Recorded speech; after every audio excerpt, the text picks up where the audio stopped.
South ఇండియాలోనే అతి తక్కువ ధరలకే రత్నాలందించే ఏకైక సంస్థ 6JVR. అది ఆమె చిరంజీవి గారికి సంబంధించి చిరంజీవి గారు నాకు అర్థం కావట్లేదు, ఆయన అమాయకుడా లేకపోతే గందరగోళం తెలియదు కానీ పవన్ కళ్యాణ్ సపోర్ట్ చేసి ఒక సబ్ పెట్టచ్చు కదా. పిఠాపురంలో ఏం సొమ్యం పోయింది.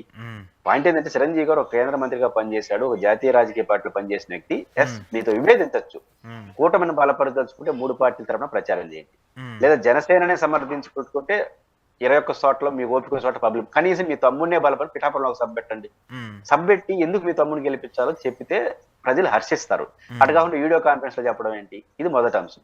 రెండోది, మా తమ్ముడు ప్రజా సేవ చేస్తాడు, అందరూ గెలిచిన తర్వాత సేవ చేస్తే మా తమ్ముడు గెలవకుండా కూడా సొంత డబ్బులు ఖర్చు పెడతాడు. ఇవి ఎంత తక్కువ మాట్లాడుకుంటే అది మంచిది. ఎందుకంటే ప్రజా సేవలో ఉండేవాళ్ళు చాలా మంది బ్రహ్మాండంగా పనిచేస్తున్నారు. నేను ఒక ఎగ్జాంపుల్ చెప్తాను.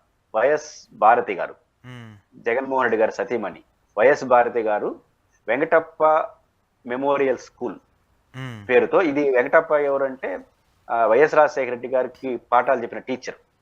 ఆయన పేరుతో మెమోరియల్ స్కూల్ 94 నుంచి దాదాపు ఇన్ని సంవత్సరాల పాటు కొన్ని వేల మంది విద్యార్థులకు ఉచితంగా ఇంగ్లీష్ మీడియం స్కూల్ నడుపుతా ఉందని వేల మందికి. అది కూడా ఓన్లీ పేదలే తీసుకుంటారు, ధనికులు తీసుకోరు. తమాషా ఏంటంటే దీంట్లో షూస్, యూనిఫాము, బుక్స్, ఉచిత భోజనం మరియు ఉచిత చదువులు మొత్తం ఫ్రీ. ఒక రకంగా ఈ రోజు జగన్మోహన్ రెడ్డి గారు నాడు నేడులో చేస్తున్నాడు కదా, అది భారతి గారి కాన్సెప్టే. వెంకటప్ప మెమోరియల్ స్కూల్ పులివెందుల్లో దశాబ్దాలుగా ఉచితంగా ఇవన్నీ నడుపుతున్నారు. ఇది ఫస్ట్ పాయింట్. సెకండ్ పాయింట్, ఇంకొక స్కూల్ బదిరీలకు, బదిరీ అంటే అంగవైకల్యం కలిగిన వాళ్ళు ఉంటారు కదా, వాళ్ళకి ఉచితంగా స్కూల్ నడుపుతున్నారు వైఎస్ఆర్ ట్రస్ట్ కింద. రెండు, ఒక ఐఐటి రాజారెడ్డి గారి పేరుతున్నది. రెండోది ఒక జూనియర్ కాలేజ్ ని గవర్నమెంట్ కి హ్యాండ్ ఓవర్ చేశారు ఫ్రీగా. అంటే నా పాయింట్ ఏంటంటే విద్యా సంస్థలను పెట్టి వేల మంది ప్రతి సంవత్సరం ఉచితంగా నడుపుతూ ఆదర్శంగా ఉంటున్నారు. ఉచితంగా ఎన్ని కోట్లు అవుతుంది దీనికి? మీరు ఎప్పుడో 1 కోటో 2 కోట్లు 10 కోట్లు ఒక దానం ఇవ్వడం కాదు. ఆమె ఒక కన్స్ట్రక్టివ్ గా భారతి గారి నాయకత్వంలో చైర్పర్సన్ గా నడుపుతా ఉంది. ఇది ఈ రోజున చెప్పిందా? ఎవరు ప్రపంచానికి గడిచింది ఆమె ఈ రోజు చెప్పుకోవాలా. దానం చేస్తాను ఏమని చెప్పుకోవాలా. రెండో విషయం, కొన్ని వేల మంది ప్రజలకు నిరంతరం వాళ్ళు సేవ చేస్తుంటారు. వైఎస్ఆర్ చారిటబుల్ ట్రస్ట్, ఆమె చైర్మన్ దానికి. కానీ ఇంత పెద్ద ఎత్తున వాళ్ళు చేస్తున్న దాన్ని ఏ రోజన్నా భారతి గారు ఈ రోజు సభలో పులివెందుల్లో తిరుగుతున్నారు కదా, ఎక్కడన్నా పోయి అమ్మా నేను మీ పులివెందుల్లో స్కూల్ పెట్టానని ఏ రోజు చెప్తాను. దానం చేసేవాళ్ళు, సహాయం చేసేవాళ్ళు, దాతృత ప్రదర్శించే వాళ్ళు ప్రజలు గుర్తించాలి, మనం చెప్పుకోవడం కాదు. కాబట్టి నేను 2 కోట్లు ఇచ్చాను, నేను 1 కోటి ఇచ్చాను, నేను సంపాదన ఇచ్చాను. ఇప్పుడు భారతి గారి నిర్వహణ స్కూల్స్ నిర్వహణకు ఎవరిస్తారు? వాళ్ళ డబ్బులే కదా, వాళ్ళ సంపాదనే కదా. కాబట్టి చిరంజీవి గారు ఈ విషయాలు, ఇప్పుడు ఇట్లాంటి వాళ్ళు, నేను భారతి గారు ఉదాహరణ చెప్తున్నాను, కానీ ఇట్లాంటి వాళ్ళు కొన్ని వందల మంది రాష్ట్రంలో పేదలకు ప్రజలకు సహాయం చేసే వాళ్ళు ఉన్నారు. చిరంజీవి గారు కూడా చేయొచ్చు. అది క్రైటీరియా ఎన్నికల్లో గెలవడానికి. పవన్ కళ్యాణ్ గెలవాలంటే ఈ రోజు రాష్ట్రంలో ఆయన ఏం చేయదలుచుకున్నాడు?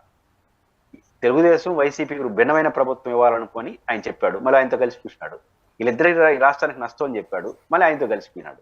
కేంద్రం పాచిపోయిన లడ్డు అంటాడు, మళ్ళీ వాళ్ళతో కలుస్తాడు. అంటే రాజకీయం అంటే ప్రజలు ఎందుకు హర్షిస్తారంటే నువ్వు రాజకీయ క్రెడిబిలిటీ ఉండాలి. వ్యక్తిగతంగా ఎవరికి సహాయం చేసి ఇది కాదు, దాంతో గెలవరు ప్రజలు యాక్సెప్ట్ చేయరు. కాబట్టి అది గమనంలో పెట్టుకుని ఆయన వ్యవహరిస్తే మంచిది. చిరంజీవి గారు ఇప్పటికైనా ఆయన స్థాయి, ఆయన హోదా పెరగాలన్నా, గౌరవం నిలబడాలన్నా నేరుగా వచ్చి పవన్ కళ్యాణ్ గారికి బహిరంగ సభ పెట్టండి, సమర్థించండి. ఎందుకు రాజకీయ విషయాలు మాట్లాడండి. సేవా దృక్పథం ఆడితే ఆయనతో పోల్చుకుంటే చాలా మంది ఇంకా ఎక్కువ సేవలు చేస్తారు, దానివల్ల పెద్ద ప్రయోజనం ఉండదు. ఓకే, సో ఇప్పుడు అయితే ఏం ఇంపాక్ట్ ఉంటుందా? ఒక 1% ఏమన్నా ఓట్ బ్యాంక్ ఏమన్నా గెయిన్ అయ్యే అవకాశం ఈ కాపు ఫ్యాక్టరీ ఏమైనా పనిచేస్తుందా? నేనంటుంది అంటే చిరంజీవి గారి అభిమానులందరూ పవన్ కళ్యాణ్ అభిమానులే, పవన్ కళ్యాణ్ అభిమానులందరూ అల్లు అర్జున్ అభిమానులే. కాబట్టి హీరోలు ఈ కుటుంబంలో ఉన్న సూపర్ స్టార్ కృష్ణ అభిమానులందరూ మహేష్ బాబు అభిమానులే కదా. ఇప్పుడు సూపర్ స్టార్ కృష్ణ బతుకుండి మా మహేష్ బాబు 4 ఓట్లు ఏమంటే కొత్త కూడా వస్తాడా? పాయింట్ ఏంటంటే చిరంజీవి అభిమానులు పవన్ కళ్యాణ్ అభిమానులు కాదా? మెగాస్టార్ కుటుంబంలో ఉన్న వాళ్ళ అందరూ చిరంజీవి చుట్టూ ఉన్న వాళ్ళందరూ అభిమానులు ఒకరే ఉంటారు కాబట్టి కామన్ అభిమానులు. ఇప్పుడు జగన్మోహన్ రెడ్డి గారు అభిమానులు, రాజశేఖర రెడ్డి అభిమానులు. ఈ రాజశేఖర రెడ్డి గారు ఇప్పుడు భారతి గారు అభిమానులు ఉంటారు. జగన్ గారు వచ్చి భారతి గారు నిలబెట్టి నా ఓట్లంతా ఏంటంటే అదనంగా పడిపోతాయి భారతి గారికి. పాయింట్ ఏంటంటే చిరంజీవి గారి అభిమానులు ఎవరు పవన్ కళ్యాణ్ అభిమానులు వ్యతిరేకులు కాదు, కానీ వాళ్ళ అన్న కూడా సపోర్ట్ చేశాడనే పేరు తప్ప ఇంకేం మిగలదు. కాబట్టి వాళ్ళందరూ అభిమానులు ఒకటి 10 మంది హీరోలు కాదు, 20 మంది హీరోలు మెగాస్టార్ కుటుంబం దిగిన వాళ్ళ ఓట్లు వాళ్ళకి పడతాయి. కాబట్టి అదనంగా మెగాస్టార్ కుటుంబం నుంచి అల్లు అర్జున్ గారు వచ్చినా ఎవరు వచ్చినా మారదు. ఎందుకు మారదంటే అందరినీ అభిమానించాలి, మీ కుటుంబం అభిమానిస్తారు. అది ఆ పెద్ద లాజిక్ పనిచేయదు.